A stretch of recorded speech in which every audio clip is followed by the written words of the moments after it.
Hello student, तो स्वागत है आपका फिर से जी प्लस क्लास के इस क्विक रिवीजन सीरीज में, जहां पे आज के वीडियो में हम लगाने जा रहे हैं इलेक्ट्रिसिटी से पूछे गए प्रीवियस ईयर्स के कुछ इंपॉर्टेंट क्वेश्चंस। और आपके लिए मैंने इस चैप्टर को टॉपिक वाइज डिवाइड करके रखा है ताकि आपको क्लियर हो जाए एक एक टॉपिक और आपको पता चले कि कहां से क्वेश्चन पूछे जा रहे हैं।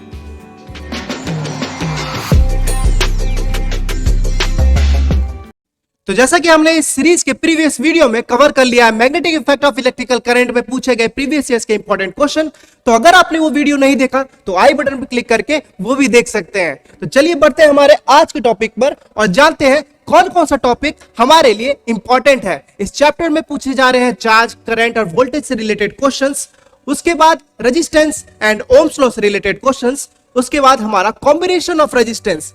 तो हालांकि बहुत सारे टॉपिक हैं, बहुत सारे क्वेश्चंस हैं इस चैप्टर में, तो इस वीडियो में हमने 3 पार्ट में डिवाइड करके रखा है।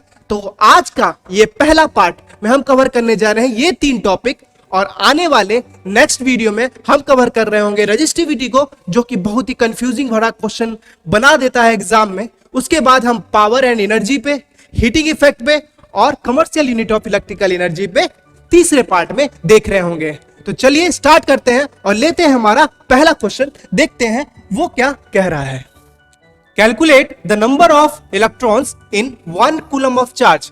1 कूलम ऑफ चार्ज में कितना इलेक्ट्रॉन होता है? तो ये सिंपल सा फॉर्मूला जो कि हमारा Q इक्वल टू NE इस पे बन जाएगा, जहां पर Q हमारा चार्ज है, इस केस में 1 चार्ज यानी 1 कूलम ऑफ चार्ज बोला जा रहा है, और N कितने नंबर है यही हमको फाइंड आउट करना है। और ये E जो होता है इसकी वैल्यू आपको याद रखनी है, जो कि होती है 1.6 into 10 to the power -19।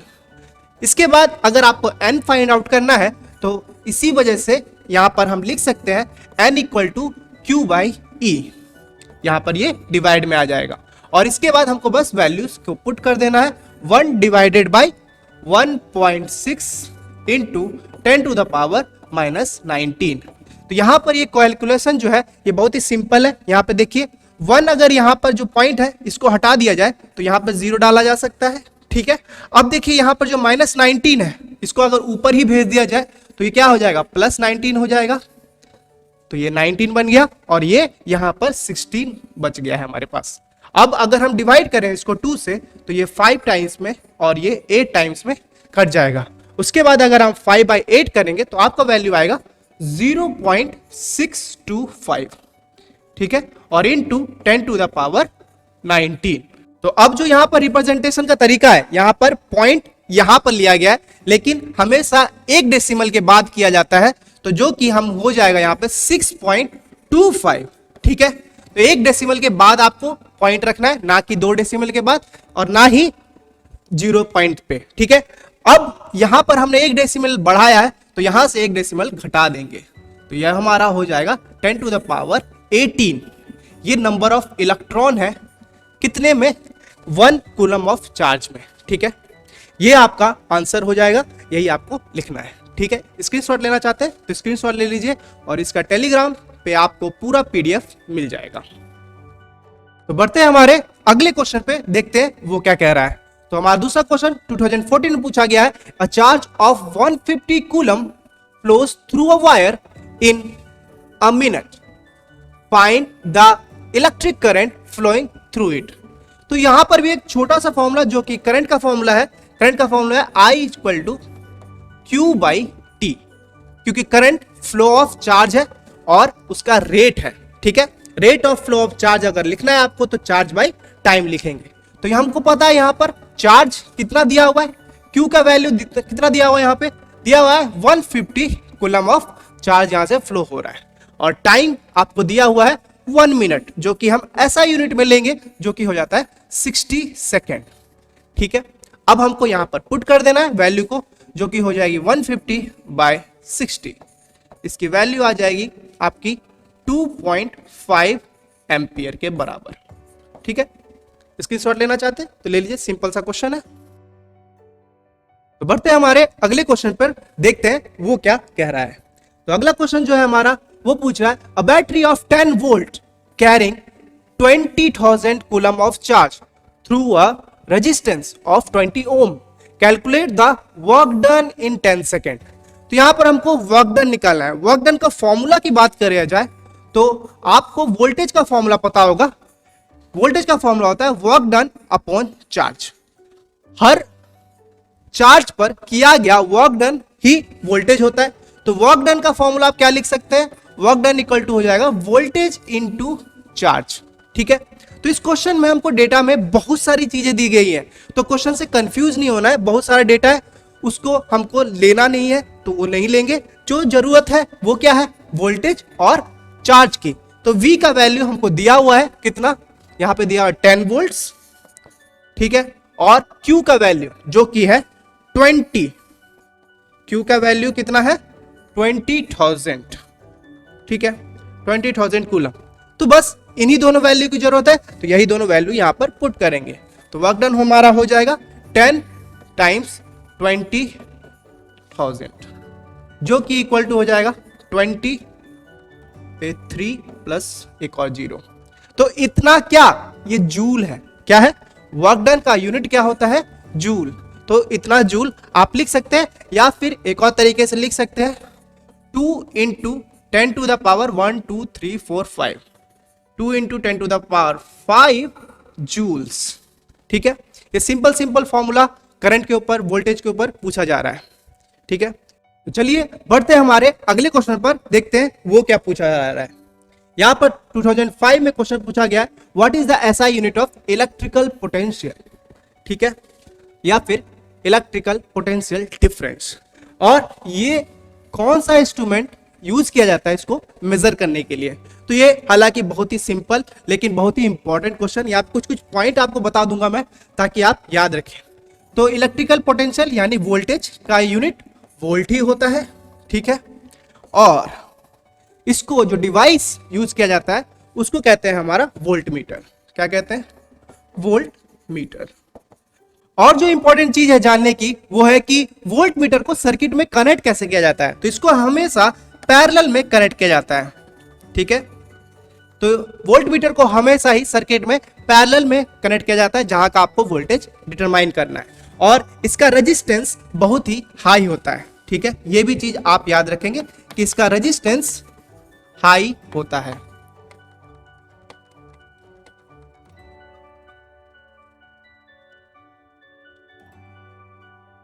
Actually में वेरी हाई होता है। ठीक है, तो इसका रेजिस्टेंस वेरी हाई होता है। ये वोल्ट मीटर पैरेलल में कनेक्ट किया जाता है और इसका ऐसा यूनिट वोल्ट होता है। तो इतना अगर आपको याद है तो इस क्वेश्चन से आपको कभी कंफ्यूजन नहीं होगा।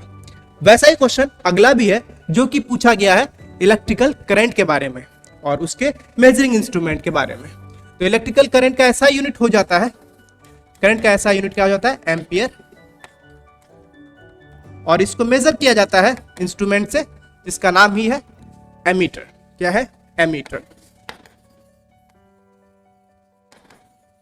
ठीक है, और इसको कनेक्ट कैसे किया जाता है सर्किट में, वो होता है हमेशा सीरीज। और इसका रेजिस्टेंस के बारे में पूछ लिया जाए तो इसका रेजिस्टेंस हमेशा वेरी लो रखा जाता है, जितना लो हो सके, क्योंकि ये करंट को ऑब्स्ट्रक्ट ना करे, पास होने दे आराम से, इसीलिए इसका रेजिस्टेंस जो है वो बहुत ही लो रखा जाता है। तो ये छोटा सा क्वेश्चन है, इसको भी आप समझ गए होंगे। तो चलिए बढ़ते हैं हमारे अगले क्वेश्चन पर, देखते हैं वो क्या पूछ रहा है। यहां पर अगला क्वेश्चन बहुत ही इंटरेस्टिंग है क्योंकि ये 2 बार एग्जाम में पूछा गया, 2010 में भी और 2012 में भी। तो ये क्वेश्चन आपके बेसिक्स को बताता है कि आपका क्लियर है कि नहीं, और इस बार के एग्जाम में यही होने वाला है। आपके जो क्वेश्चंस है वो थोड़े से अलग तरह से पूछे जाएंगे ताकि आपको पूरा टॉपिक का क्लियर कॉन्सेप्ट मालूम हुआ है कि नहीं ये आपका पता चल जाएगा। तो यहां पर देखिए, 2 students perform experiment on 2 given register. 2 student है, 2 रजिस्टर पे उन्होंने एक एक्सपेरिमेंट किया जो कि है R1 और R2। ठीक है, और उन्होंने VI ग्राफ प्लॉट किया। VI ग्राफ यानी वोल्टेज और करंट का जो ग्राफ बनता है वो उन्होंने प्लॉट किया। इफ रेजिस्टेंस 1, यहां पे लिखा है कि अगर हमको पता है कि रेजिस्टेंस 1 जो है बड़ा है रेजिस्टेंस 2 से, तो कौन से स्टूडेंट ने दोनों डायग्राम में से करेक्ट ग्राफ ड्रॉ किया है, ये आपको बताना है। तो यहां पर एक्चुअली में आपको पता होना चाहिए रेजिस्टेंस है क्या, उसका फॉर्मूला क्या है, वो किस चीज का रेशियो है। ठीक है, तो आपको एक छोटा सा फॉर्मूला तो पता ही होगा, V इक्वल टू क्या होता है IR। तो यहां से R इक्वल टू क्या लिख सकते हैं, V बाई I। तो इसका मतलब रेजिस्टेंस क्या हुआ, वोल्टेज और करंट का रेशियो है। ठीक है, तो वोल्टेज और करंट का रेशियो अगर ज्यादा हो, ठीक है, रेशियो का वैल्यू ज्यादा हो तो रेजिस्टेंस ज्यादा होगा, और रेशियो अगर डिवाइड में कम आ रहा हो तो इसके वजह से रेजिस्टेंस कम आएगा। तो इसका मतलब वोल्टेज ज्यादा होना चाहिए और करंट कम होना चाहिए, तभी तो रेजिस्टेंस ज्यादा होगा, रेशियो ज्यादा। जैसे फॉर एग्जांपल अगर आप देखें 5/2 करेंगे, ठीक है, जहां वोल्टेज 5 है और करंट 2 एम्पियर है, तो इसके वजह से जो हमारा वैल्यू आएगा 2.5 आएगा। और इसी को अगर आप उल्टा कर देंगे तो आपका वैल्यू और 2.5 से नीचे गिर जाएगा। तो आपको अगर ज्यादा वैल्यू चाहिए तो आपको न्यूमरेटर में ज्यादा नंबर चाहिए, यानी वोल्टेज ज्यादा चाहिए और करंट उस समय कम चाहिए। तो यहां पर देखिए, यहां पर जो ग्राफ है, यहां पर आप देख सकते हैं ये करंट का एक्सिस हो गया। तो यहां पर करंट आ रहा होगा, जैसे मान लीजिए यहां पर आ रहा होगा 1 एम्पियर, ठीक है, यहां पर 1 एम्पियर, यहाँ 2 एम्पियर, यहाँ 3 एम्पियर, यहाँ 4 एम्पियर, यहाँ 5 एम्पियर। नॉर्मल सा ग्राफ बनाना आपको आता ही होगा। इसके बाद क्या है, यहाँ पर वोल्टेज का रीडिंग आ रहा होगा, क्या, यहाँ पर 1 volt, 2 volt, 3 volt, 4 volt, 5 volt. तो अगर हम किसी भी एक वोल्टेज रीडिंग पर देखें, ठीक है, यहाँ पर एक वोल्टेज रीडिंग ले लेते हैं, ये 1 वोल्ट, 2 वोल्ट, 3, 4, 5, और यहाँ 1 एम्पियर, 2 एम्पियर, 3 एम्पियर, 4, 5 एम्पियर, और यहाँ पर वोल्ट। ठीक है, हमको पता चल रहा है। और यहाँ पर अगर आप 5 वोल्ट पर देखें रेजिस्टेंस का वैल्यू, ठीक है, वो लगभग कितना करंट ले रहा है, करंट लगभग ले रहा है वो 3 या 4 के आसपास करंट ले रहा है। ठीक है, 3.5 भी मान सकते हैं। और इसी समय यहाँ पर देखिए, यहाँ पर 3 वोल्ट लिया जा रहा है, ठीक है, और उस समय कितना लिया जा रहा है करंट 5। ठीक है, तो यहां पर अगर R1 का रेशियो निकाला जाए, ठीक है, R1 का रेशियो निकाला जाए तो ये क्या हो जाएगा हमारा R1 यानी V बाई I। तो R1 के लिए V कितना है 5 और I कितना है, मैं 3 मान लेता हूं ताकि कंफ्यूजन ना हो ज्यादा। ठीक है, अब देखिए R2 के लिए V कितना है 3 और उस समय करंट कितना है 5। तो यहां पे बताइए इन दोनों रेशियो में से कौन सा ज्यादा होगा, 5/3 का वैल्यू ज्यादा होगा या 3/5 का वैल्यू ज्यादा होगा। तो यहां पर ऑब्वियसली इसका वैल्यू ज्यादा होगा। तो R1 यहां पर हमको ज्यादा दिखाई दे रहा है और R2 यहां पर हमको लो दिखाई दे रहा है, यहां पर हाई दिखाई दे रहा है। और ऐसा ही तो यहां पर बोला है कि R1 should be greater than R2। तो डायग्राम 1 से हमको ये पता चल जा रहा है। बट डायग्राम 2 के केस में यहां पर देखा जाए तो R2 को जो है वो यहां पर इस साइड दिखाया गया है, तो इसका मतलब इसका वैल्यू यहां पर कम आ रहा होगा। ठीक है, इसका वैल्यू यहां पर ज्यादा हो जाएगा। तो ये डायग्राम ऑब्वियसली रॉन्ग है। ठीक है, ये डायग्राम हमारा करेक्ट है। तो डायग्राम 1 इज करेक्ट। ठीक है, ये आप लिखेंगे और एक्सप्लेनेशन के नाम पे वहां पर रेशियो के बारे में बताएंगे। तो बढ़ते हैं हमारे अगले क्वेश्चन पर, देखते हैं वो क्या कह रहा है। यहां पर जो अगला क्वेश्चन है वो भी एक ग्राफ से लिया गया है। यहां पर भी आपको ग्राफ से समझ आना चाहिए आपका कॉन्सेप्ट क्लियर है कि नहीं। यहां देखिए, calculate the resistance of the wire using the graph. यहां पर रेजिस्टेंस निकालने के लिए बोल दिया है और ग्राफ दे दिया गया है। तो यहां पर आपको ग्राफ में फिर से दिख रहा है क्या, ये V का है इस बार और ये है करंट का, तो ये भी VI ग्राफ ही है। ठीक है, ये भी हमारा क्या है VI ग्राफ है और इससे हमको कैलकुलेट करना है हमारा रेजिस्टेंस। तो रेजिस्टेंस का फॉर्मूला अगेन आपको पता चल चुका है, क्या होता है V बाई I का रेशियो होता है। तो वोल्टेज हमको ऊपर रखना है और करंट हमको नीचे रखना है। ठीक है, तो यहां पर अगर वोल्टेज की बात की जाए तो यहां पर आप वोल्टेज देख सकते हैं कितना चेंजेस हो रहा है। यहां पर ये जो स्लोप है ना, ये जो रेजिस्टेंस का स्लोप है यही आपको दे देता है क्या वहां पे रेजिस्टेंस। तो slope of VI graph will give you the value of resistance, ये आपको पता चल चुका है। ठीक है, आप क्या करेंगे यहां पर डायरेक्ट ही कर सकते हैं। देखिए V का वैल्यू कितना है 4 और उसी समय जब 4 है उस समय करंट कितना है हमारा 0.2। तो आप इसको सिंपली लिख सकते हैं 4 डिवाइडेड बाय करंट का उस समय 0.2 एम्पियर हो जाता है। तो आप लिख सकते हैं यहाँ पे 0.2, ये गया 40 आया, ये हटा तो 20 आया, तो हमारा 20 ओम का रेजिस्टेंस हो जाएगा।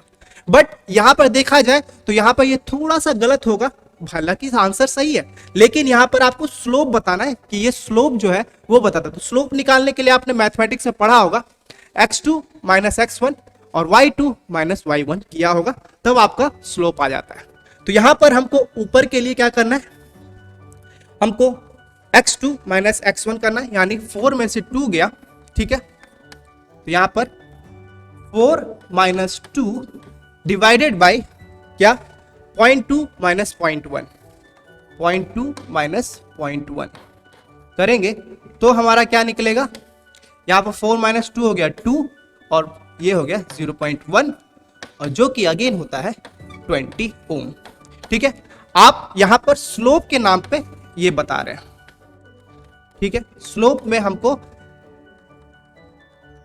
Final value minus initial value और यहाँ का भी final value minus initial value करना पड़ता है, तब हमारा निकलता है, ठीक है।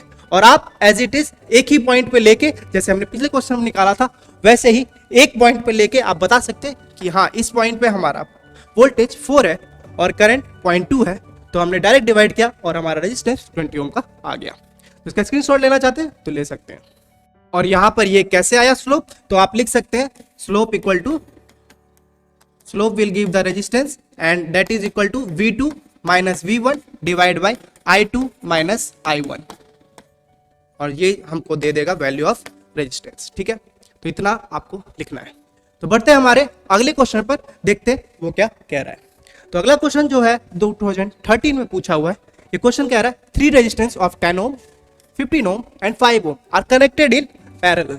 पैरेलल में कनेक्ट किया जा गया और इसके बाद पूछा गया इक्विवेलेंट रेजिस्टेंस। सिंपल सा क्वेश्चन है, हालांकि आप इससे जल्दी ही बना लेंगे। जब तक मैं एक्सप्लेन करूं तब तक में आप इसका आंसर कमेंट सेक्शन में दे सकते हैं, ठीक है। 3 रेजिस्टेंस है, पैरेलल में कनेक्ट किया गया है, एक का वैल्यू 10, एक का वैल्यू 15, एक का वैल्यू 5, ठीक है। इन तीनों का इक्विवेलेंट रेजिस्टेंस क्या हो जाएगा, इक्विवेलेंट रेजिस्टेंस ऑफ पैरेलल क्या होता है 1/Rp divide by 1/R1 plus 1/R2 plus 1/R3, ठीक है। और इसके बाद इसका वैल्यू रखेंगे हम 1/10 प्लस 1/15 प्लस 1/5, एलसीएम हमारा हो जाएगा 15 2 30, तो हमारा 30 हो जाएगा एलसीएम।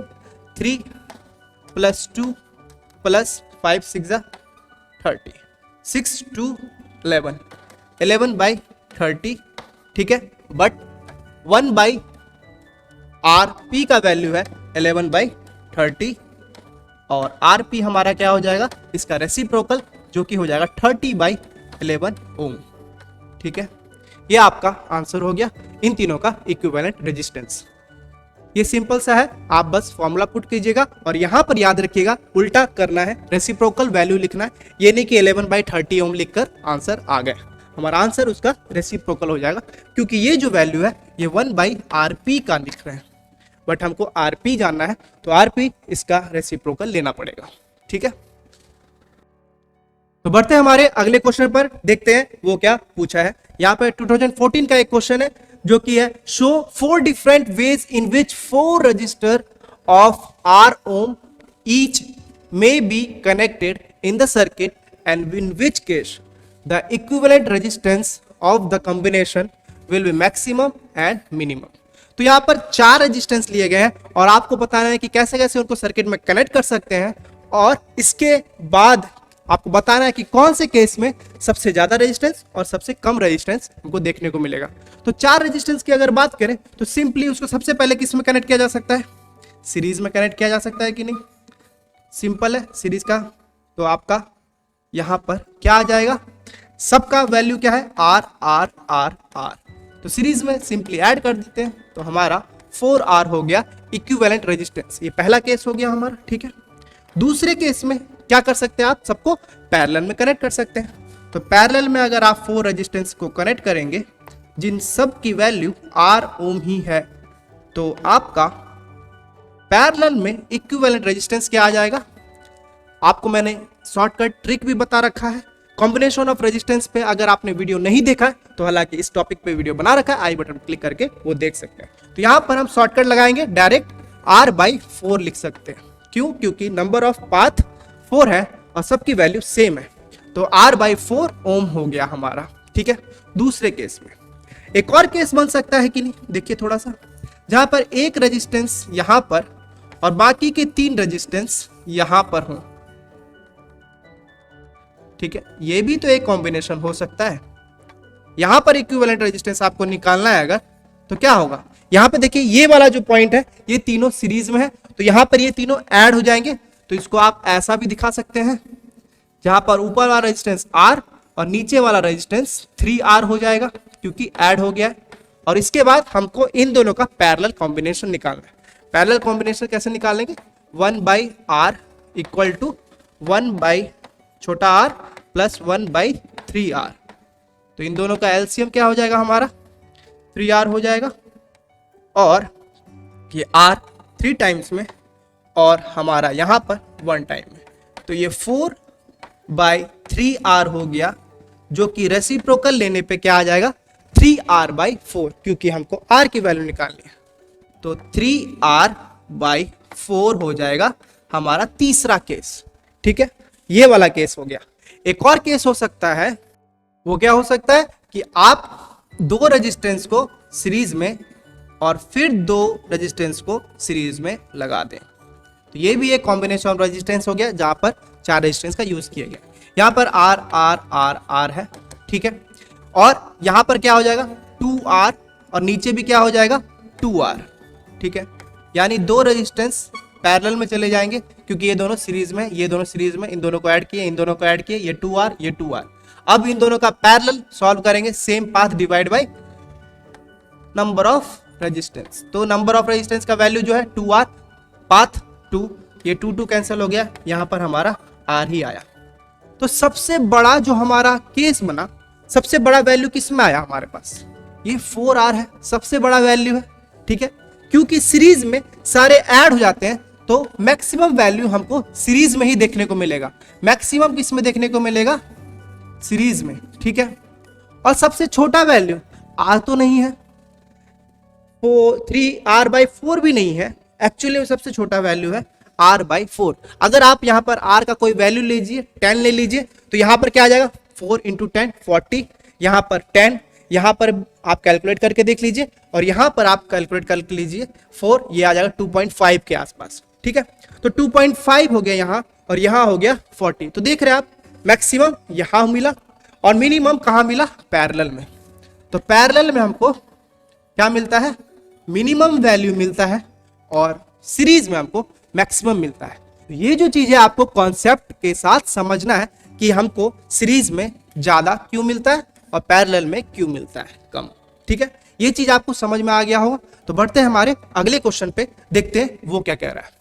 यहां पर क्या है, how many 176 ohm resistance in parallel are required to carry 5 ampere on 220 volt.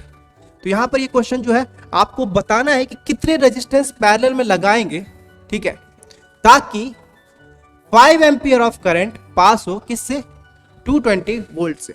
तो इससे अगर हम पहले रेजिस्टेंस निकाल लें, आर का वैल्यू क्या होता है, अभी आपको क्या बताना, V/I होता है। तो V/I, यहां पर वोल्टेज कितना है, 220। एग्जाम में आप थोड़ा अच्छे से बनाइए, गिवन डेटा लिख के सब कुछ। मैं ये क्विक रिवीजन सीरीज है, इसलिए शॉर्टकट में बता रहा हूं आपको यहां पर, ताकि समझ में आए, कॉन्सेप्ट आपका रिवाइज हो जाए। ठीक है, यहां पर आप जब डिवाइड करेंगे तो इसकी वैल्यू जो आ जाएगी, 5 4 जा 20 और 5 4 जा 20, यानी 44 आपका ओम आ गया।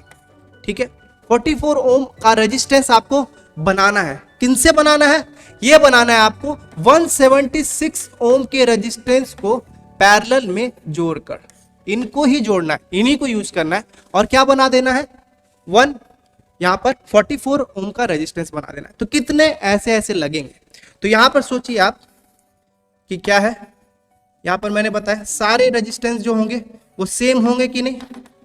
ठीक है, सारे रेजिस्टेंस सेम होंगे और सबको पैरेलल में कनेक्ट करना होगा। सेम जो होंगे वो कितने वोल्ट ओम के होंगे, यहां पर 176 ओम के होंगे।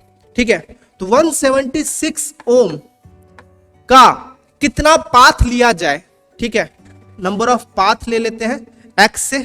ठीक है, कि हमारा वैल्यू जो है वो कितना आ जाए, 44 ओम आ जाए। यही चीज करते हैं हम पैरेलल में।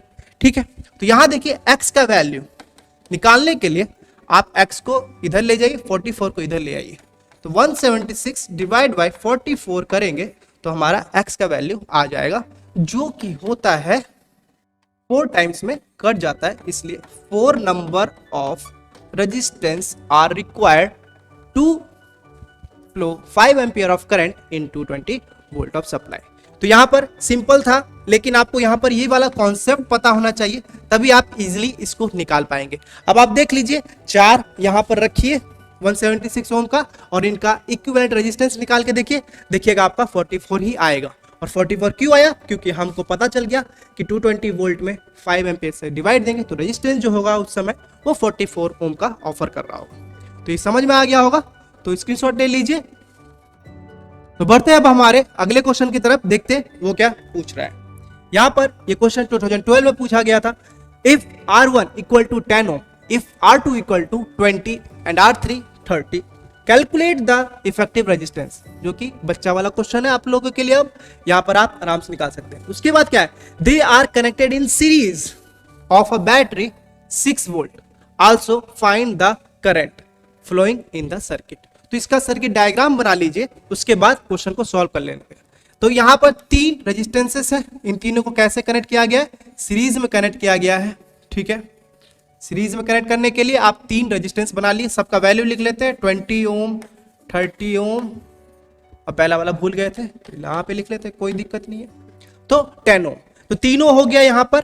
और अब एक बैटरी भी कनेक्ट कर लेते हैं इससे, जो कि है 6 वोल्ट का, ठीक है। 6 वोल्ट का बैटरी है, यहाँ पर कनेक्ट कर दिया। अब हमको करंट निकालना है, यानी यहां से कितना करंट जाएगा। तो पहले इक्विवेलेंट रेजिस्टेंस निकाल लेते हैं। इक्विवेलेंट रेजिस्टेंस कितना होगा हमारा? R सीरीज में क्या होता है? R1 plus R2 plus R3 होता है, ठीक है। अब यानी 10 प्लस 20 प्लस 30 कर लेंगे तो कितना हो जाएगा हमारा? 10 प्लस 20 प्लस 30, आराम से कर लीजिएगा आप, 60 ओम हो जाएगा हमारा क्या? यहाँ का इक्विवेलेंट रेजिस्टेंस। अब हमको निकालने के का करंट, I का फॉर्मूला क्या होता है? V by R। तो वोल्टेज जो बैटरी दे रहा है वो कितना दे रहा है? 6 वोल्ट का दे रहा है, तो 6 वोल्ट ऊपर और डिवाइडेड बाय 60 ओम रेजिस्टेंस, ठीक है। तो यहाँ पर हमारा 10 हो गया, 1/10 एम्पियर, जिसको लिख सकते हैं 0.1 ampere of current will flow through the circuit. तो ये सिंपल सा है, आप आराम से बना सकते हैं। तो इसके साथ बढ़ते हैं हमारे अगले क्वेश्चन पर, देखते हैं वो कौन सा है। यहां पर देख लीजिए, पूछा गया है इक्विवेलेंट रेजिस्टेंस निकालने के लिए, और यहां पर डायग्राम के साथ आपको दे दिया जाएगा। इस टाइप के डायग्राम आपको एग्जाम में देखने को मिल सकते हैं। डायरेक्ट इस डायग्राम को बना रहेगा और इसके बाद आपको निकालना है। तो यहाँ पर सीरीज पैरेलल दोनों का कॉम्बिनेशन में रेजिस्टेंस लगे रहेंगे, ठीक है। यहाँ पर बताना है आपको ए और बी, ए कहाँ है? यहाँ पर, और बी कहाँ है? यहाँ पर। इन दोनों के बीच में इक्विवेलेंट रेजिस्टेंस कितना होगा, ठीक है। इन सबको हटाकर अगर मुझको एक रेजिस्टेंस लगाना है तो वो कितने का होगा?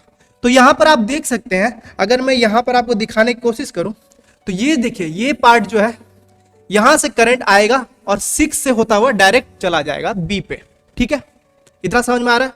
और कुछ लोग क्यों बोल रहा हूं? क्योंकि मैंने आपको कॉम्बिनेशन में बताया हुआ, जो मेरा वीडियो देखते हैं वहां पर मैंने बाराती वाला कॉन्सेप्ट के रूप में बताया हुआ था। यहां पर देखिए, कुछ लोग जो होंगे इस रास्ते से होते हुए यहां जाएंगे, ठीक है। तो हमारे पास 2 रास्ते हैं, तो इसका मतलब 2 पैरेलल पाथ हैं इसमें, ठीक है।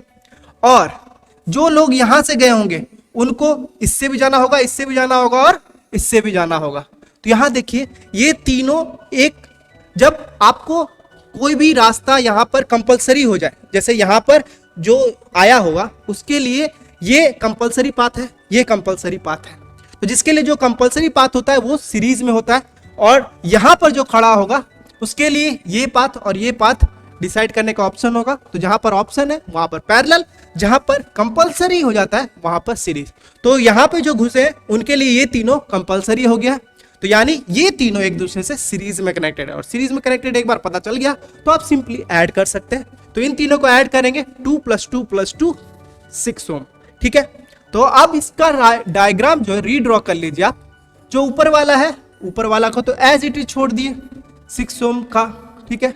ए यहां पर है और बी यहां पर है, और नीचे वाला जो था वो क्या हुआ, ऐड हो गया ना, और ऐड होने के कारण क्या बना, 2 + 2 + 2 6। तो आप यहां समझ जाइएगा ये जो 6 है किसकी वजह से आया है, 2 + 2 + 2 ओम की वजह से यहां पर आया है, क्योंकि ये नीचे वाला सीरीज में था। अब दोनों रास्ते हमारे पास जो है वो जो है पैरेलल में, क्यों, क्योंकि आपके पास ऑप्शन है, यहां से जाओ चाहे यहां से जाओ, ठीक है। और अब पैरेलल सॉल्व कर लेंगे, तो यहां पर शॉर्टकट से मैं बता देता हूं आपको कि क्या होगा, सेम पाथ है, same value of resistance divide by number of path, तो 6/2 हमारा 3 ओम आ जाएगा। नहीं तो आप आराम से कीजिए 1/r पैरेलल लिख के 1/6 + 1/6 कीजिए, तो आपका 1/3 आ जाएगा, जो कि रेसिप्रोकल लिखने पे 3 ओम आना चाहिए, ठीक है। आरपी का वैल्यू, ठीक, आरपी का वैल्यू यहां पे डायरेक्ट लिख दिया मैंने 3 ओम, ठीक है। ये हो गया आपका इक्विवेलेंट रेजिस्टेंस का आंसर, जो कि है 3 ओम। तो आई होप ये क्वेश्चन आपको समझ में आ गया होगा। अब ऐसा ही एक और क्वेश्चन है, यहां पर थोड़ा सा कंफ्यूजन बढ़ाता हुआ है कि यहां पर भी इक्विवेलेंट रेजिस्टेंस निकालना है ए और बी के बीच में, और यहां पर बताना है कितना होगा। तो यहां पर भी आपको इस टाइप का जब भी सर्किट दिखे तो आप पीछे की तरफ से शुरू करें। मे बी ऐसा भी हो सकता है कि इसमें एक और रेजिस्टेंस ऐसे करके, यहां पर ऐसे करके, यहां पर ऐसे करके, फिर यहां पर भी ऐसे करके जोड़ा हो, तो कैसे करके इसको और बड़ा लंबा बनाया जा सकता है। लेकिन आपका तब भी क्या होगा, अप्रोच पीछे से होगा, पीछे से आप इसको क्लियर करते जाइए और फिर एक एक हटाते हुए आते जाइए, ठीक है। ये करना है आपको। तो यहां पर मैं आपको बता देता हूं कि यहां इतना सा क्वेश्चन रहेगा, तब क्या करना है, तब भी हमको पीछे से बढ़ना है। पीछे कहां हो गया, यहां पर। तो यहां पर देखिए इस पाथ से जो जा रहा होगा उसके लिए ये पाथ कंपलसरी होगा कि नहीं। जो आदमी यहां से जा रहा होगा वो 5 को ही पार किया होगा और 10 को ही पार किया होगा, है कि नहीं। तो इसका मतलब ये दोनों जो पार्ट है वो दोनों सीरीज में, और सीरीज में होने के बाद इसको क्या कर सकते हैं, ऐड कर सकते हैं। ये तो 10 + 5 15 ओम हो जाएगा, ठीक है। अब देखिए इस सर्किट को रीड्रॉ कर रहा हूं मैं यहां पर, ठीक है। ये बाकी हिस्सा जो है वो कुछ ऐसे ही रह जाएगा, ठीक है। और ये दोनों जो आपका ऐड हुआ, ये दोनों यहां पर ऐड हुआ और बना कितना, 15। तो इसको भी मैं ऐसे करके अब बना देता हूं, ठीक है। यहां पर आप समझ रहे, ये दोनों जो है एक बन गया और उसका वैल्यू कितना हो गया, 15। तो यहां पर 15 ओम हो गया, और यहां पे ऑलरेडी 15 है, और बाकी को तो हम कुछ छेड़ा नहीं है, 2.5 और यहां पर 10, ठीक है। बाकी को कुछ नहीं छेड़ा। अब देखिए पीछे से फिर भी आना है, तो ये दोनों अब क्या हो गए, एक दूसरे से पैरेलल में हो गए कि नहीं। पैरेलल में क्या करते हैं, सेम है तो नंबर ऑफ पाथ से डिवाइड कर दीजिए। तो 15 / 2 7.5 हो जाएगा। हालांकि आप कैलकुलेट कर सकते हैं अपने नॉर्मल मेथड से। अब अगर इसको रीड्रॉ करता हूं तो ये सर्किट कुछ इस तरह का दिख रहा होगा, जहां पर ये 10 ओम का अभी तक लगा ही हुआ है, ठीक है, और ये 2.5 का भी अभी तक एज इट इज लगा ही हुआ है, ठीक है। और ये दोनों जो है हमारा सॉल्व होके क्या बन गया, 7.5 ओम का बन चुका है। तो यहां पर जो रेजिस्टेंस होगा वो कितना का आ चुका है अब, 7.5 ओम का, ठीक है। ये आपको क्लियर होगा। अब देखिए ये दोनों अब यहां पर कंपलसरी हो गया, यहां से जो आएगा उसको यहां जाना पड़ेगा। तो यानी ये दोनों जो है वो दोनों क्या हो गया, सीरीज में हो गया। और सीरीज में क्या करते हैं, सिंपली ऐड कर देते हैं। 7.5 + 2.5 क्या हो जाएगा हमारा, 10 ओम। तो अब देखिए एक्चुअली में ए और बी के बीच में क्या हो गया हमारा, ए और बी के बीच में एक 10 ओम का है और एक और 10 ओम का इसकी वजह से आ गया। इसका क्या हो गया, 10 ओम आ गया, और ये दोनों अब पैरेलल में है, ठीक है। अब दो 10 ओम का रेजिस्टेंस पैरेलल में होगा तो आपको आराम से बता सकते हैं 10 / 2 करके ही 5 ओम का रेजिस्टेंस इक्विवेलेंट होने वाला है। ए और बी के बीच में इक्विवेलेंट रेजिस्टेंस जो होगा वो होगा 5 ओम का, ठीक है। ये हमारा आंसर हो गया और वो हमारा सॉल्यूशन।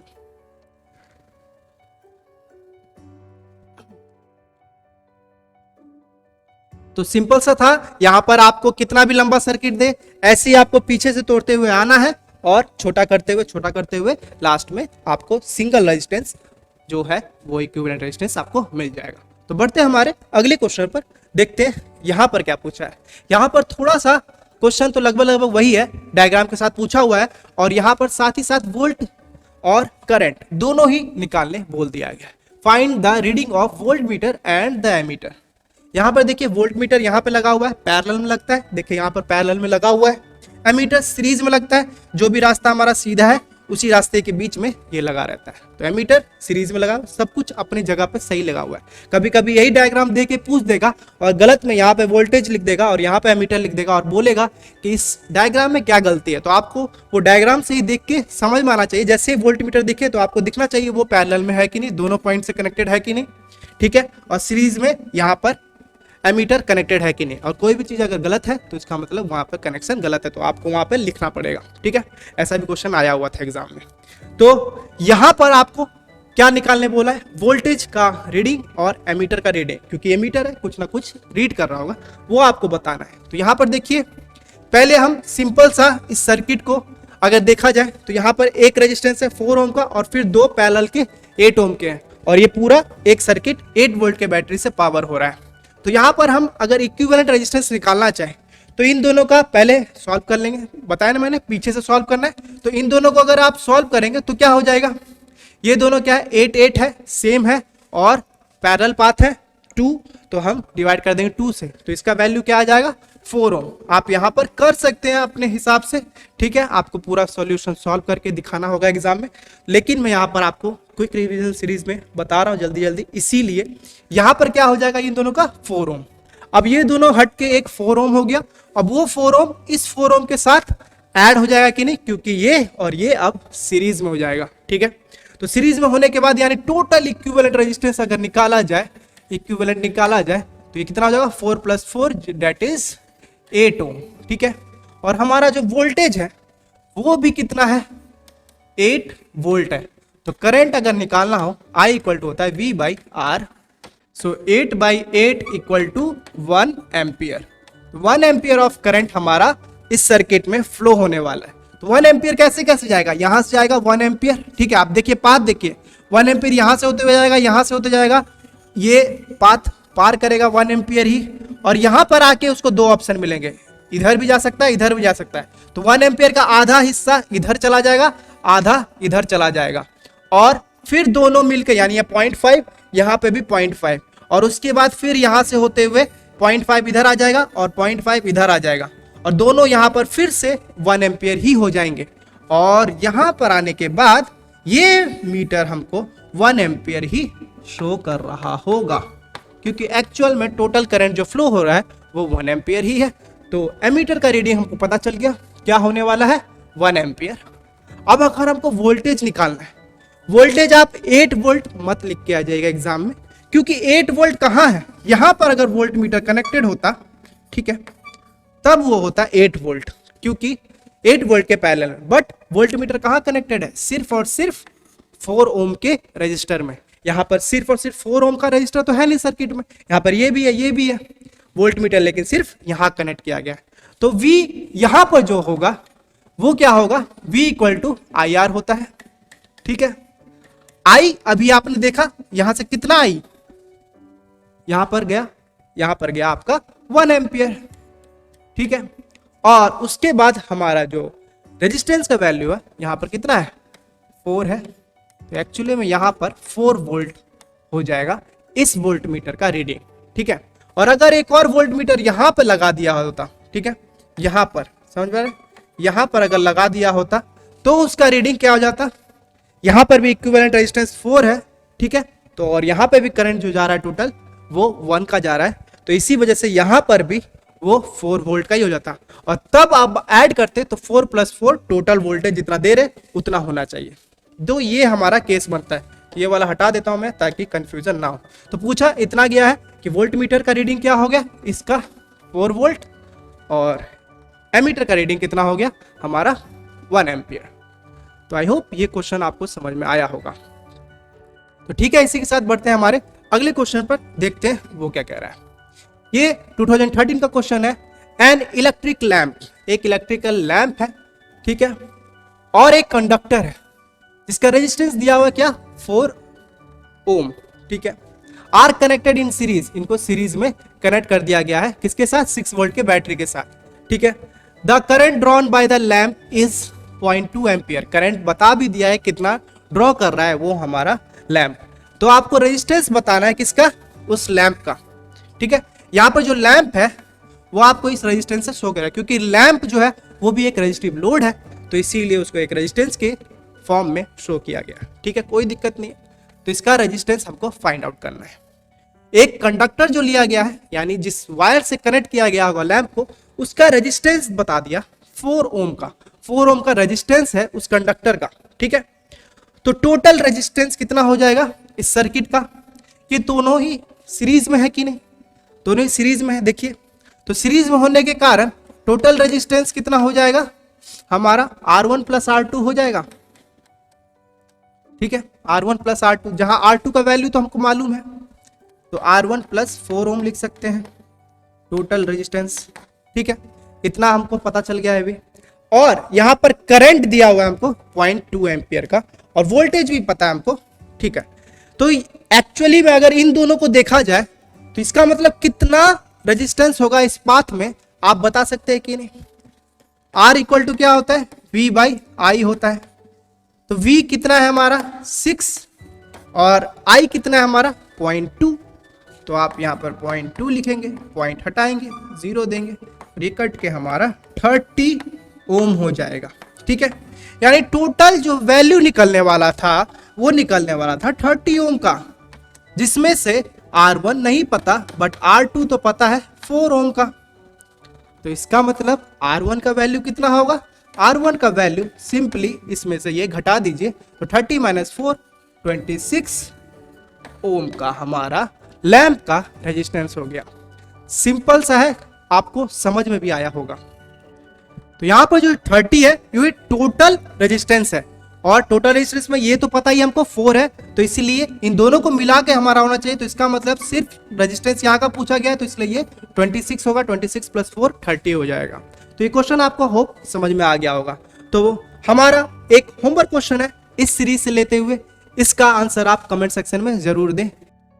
जो ओम्स लॉ है हमारा, ये वैलिड कब होता है, जब हमारा यहाँ पर नॉन लीनियर रेजिस्टेंस कनेक्टेड रहता है तब, या फिर टेम्परेचर कांस्टेंट रहता है तब, या फिर कांस्टेंट नहीं वेरिंग होता है तब, या फिर बोथ ए एंड बी। तो इसका आंसर आपको कमेंट सेक्शन में लिख के बताना है कि आपका कॉन्सेप्ट क्लियर है कि नहीं, उससे मुझे पता चल जाएगा। और अगर आपने इस सीरीज का अगला पार्ट देखना है तो आप यहाँ पर क्लिक करके वो भी देख सकते हैं, और अगर इस सीरीज का प्लेलिस्ट आपको फॉलो करना है तो आप यहाँ पर क्लिक करके वो भी पूरा का पूरा फॉलो कर सकते हैं।